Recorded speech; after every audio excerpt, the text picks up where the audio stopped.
Start. Hi friends, this is Durayar working as Assistant Professor of Computer Science and Engineering Department. So now we are going to see software engineering. First, what is software engineering? Software engineering is nothing but an engineering concept applied for developing a software. Why the engineering concept is applied for developing a software? Let me take an example, civil engineering. What is civil engineering? Civil engineering is nothing but the engineering approach for developing a buildings. So let me take a simple example. If you like to construct a small house like this,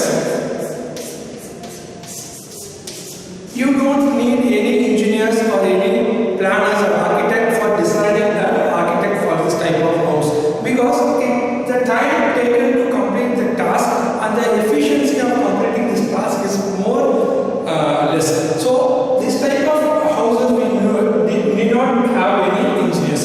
So let me assume a large complex and multiplex. We need a proper engineer and a proper architect to design such type of multiplex, because it will take more than 2 years or 3 years. Say for example, if an architect is if an architect is not planning and starting a building like a multiplex, it will stop at a certain stage due to some emergency causes to such engineer. After the emergency, the engineer can't able to work under some constraint. So a new engineer is appointed. The engineer is taking that project means he can't able to know what to do and what is the stage of completion, how to complete the stage. So this is the major problem in the constructing of a house. So let me take an example of a software. So software is also like this.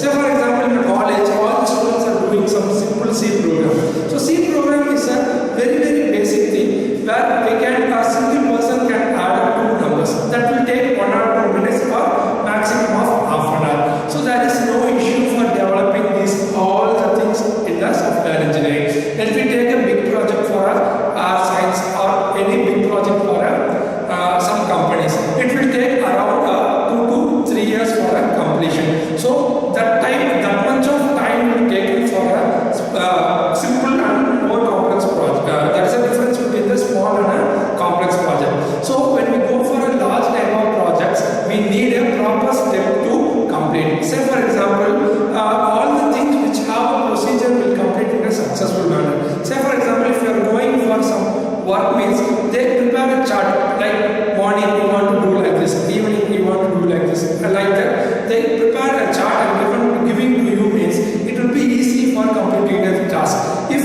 take in second scenario, if any person is going, there is no chart and no agenda means he can't know what to do and when to do and why to do. So these are the problems without software engineering concept. While we go for a software engineering concept, we can easily know the engineering methodologies and how the software to be developed. So in the software engineering, there are 5 common phases. One is called as requirement, the next one is called as analysis, the third one is design, fourth one is coding, and the last one is called as testing. So the first phase requirement is nothing but collection of the requirement. Where the collection of requirement is very important in the software engineering phase. Well, we know that first step we start clearly, we can finish the goal at the easy manner. So when we collect the requirement means we can easily complete the project at the particular time. Say for example, if an engineer wants to design a home means he must collect some of the requirement from the customer. So customer can't be able to clearly describe all the requirements. So here, so the customer, that is not a mistake of a customer, that is a mistake of an engineer by not collecting the requirements properly. So the requirement elicitation is the first phase of software engineering, where we can able to collect all the requirements by using many methodologies. So the requirement, there are 2 types of requirement. One is called the functional requirement and one is called the non-functional requirement. So these all come under the requirement engineering phase. The next one is called the analysis, where all the requirements collected from the customer is not used for a product. So we must analyze the product and we must analyze our circumstances. That is called the feasibility study. Say for example, if a customer is paying for 1,000 rupees and he want to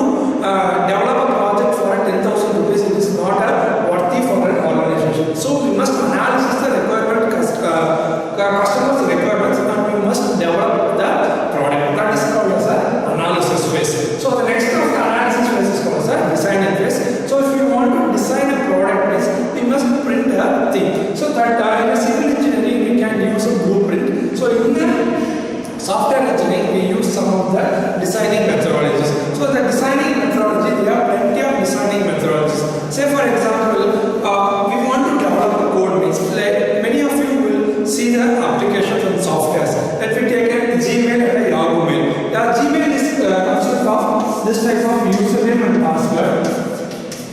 When you give the username and you give the password, it will validate and it will go to a next page. In the Yahoo page, the same thing is done in the Yahoo Mail also. So this type of common login pages we can collect in a consultant manner, that is called as a reusability component, that is otherwise called as a COTS. So like this, there are many designing procedures for developing a software. So this is the designing. The next one is called as coding. So we all know that coding is an important thing. So how to code a project is very important in a software engineering or in a very complex system.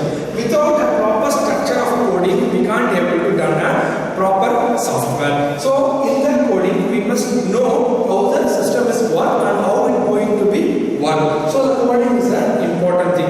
Even though the coder has developed the things, he must test the things. So testing is another phase of software engineering. So the tester can test the coding and by giving many number of inputs to a software. By giving many number of inputs, there are many type of testings for testing a software. When all the processes are completed, then the project is going for a release. That is called as a deployment. So in a deployment, it is called as a beta deployment. Another one is called as an alpha deployment. So this alpha testing and beta testing will come under the testing. So deployment means installing the software in a customer place.